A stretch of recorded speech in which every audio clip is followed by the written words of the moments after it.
Good morning. Thanks for joining us as we dig deeper today. A couple of days ago on Sunday, we had taken a look at the healing of the lame man recorded in Acts chapter 3. And we read these words as Luke describes what took place on that day. It says, "One day Peter and John were going up to the temple at the time of prayer at 3 in the afternoon. Now a man who was lame from birth was being carried to the temple gate called Beautiful, where he was put every day to beg from those going into the temple courts." The question has been asked, where was that beautiful gate? And the answer is, we don't know. We have some theories. There are some very interesting theories. Some of them are very old. One of them is incredibly recent, but they're all worth looking at. And so what I'd like to do is just to start out a little bit and talk about the fact that Luke is very specific in his writings. He is detailed. He is a world-class historian, and he chooses his words wisely. Luke uses two different words to describe the temple.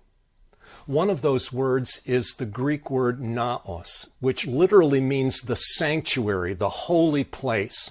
And that refers to the temple itself, where only the priests could go, and that only at appointed times. This word naos is used by Luke only 6 times in Luke and Acts. 3 of those times occur in Luke chapter 1, where the priest Zechariah, the soon-to-be father of John the Baptist, goes into the naos, into the sanctuary, to offer up incense and prayers. And there he encounters an angel. Luke uses this word sparingly. On the other hand, he frequently uses another Greek word to describe the temple complex, and that is the Greek word hieron. It is used by Luke, I counted, 39 times in Luke and Acts. And that is the word that is used here. We are told that Peter and John were going up to the hieron, the temple complex, and that at that time, a man who was being brought by individuals who had cared for him was being brought up to the gate called Beautiful by the temple complex, the hieron. And so it brings us back to that question then, where was the beautiful gate? How does Luke's use of language, how does what we know from the scriptures, what we know from ancient writings, and what we have seen from archaeological discoveries, how does that help us answer the question, where was this beautiful gate? Because it is mentioned by name only here in the book of Acts. We have no other reference to it. Now, over the centuries, a couple of sites in particular have been proposed. One of the earliest ones that comes from a couple hundred years after the death and resurrection of Jesus and after the destruction of the temple suggests that the beautiful gate was right here at the eastern side of the temple courts, a gate that was known as the Eastern Gate or the Shushan Gate. That is a possibility, but it's not the most likely possibility because if you were a beggar, not many people went through this gate. This was a gate that was used, as best we're able to tell from the literature that has survived, it was used primarily for religious purposes as sacrificial animals were taken out. As, for instance, at the time of the great feast known as the time when everyone had to stop eating for a day, the Day of Atonement, the sacrificial goat, the scapegoat, would have been taken out through the Shushan Gate. This was a gate that was not widely used. It wouldn't have been a good place for a beggar to be. The other suggestion, number 2, is what was known as the Nicanor Gate. It was a massive gate made out of Corinthian bronze. It was supposedly a gorgeous and amazing piece of artistry and workmanship. The only difficulty with the Nicanor Gate is that we don't even know if a lame man was allowed into this inner court, into the court of the women right at the entrance to the court of Israel. There's a good deal of evidence to suggest that that was not something that was practiced. which leads us then to the question, well, is there another place that seems to fit what we see in both the scriptural record, in the record of writings from the past and antiquity, and in what has been unearthed archaeologically? And the answer to that is there is a gate that is proposed, and a part of it can still be seen today. It's actually located at the far southern end of the complex.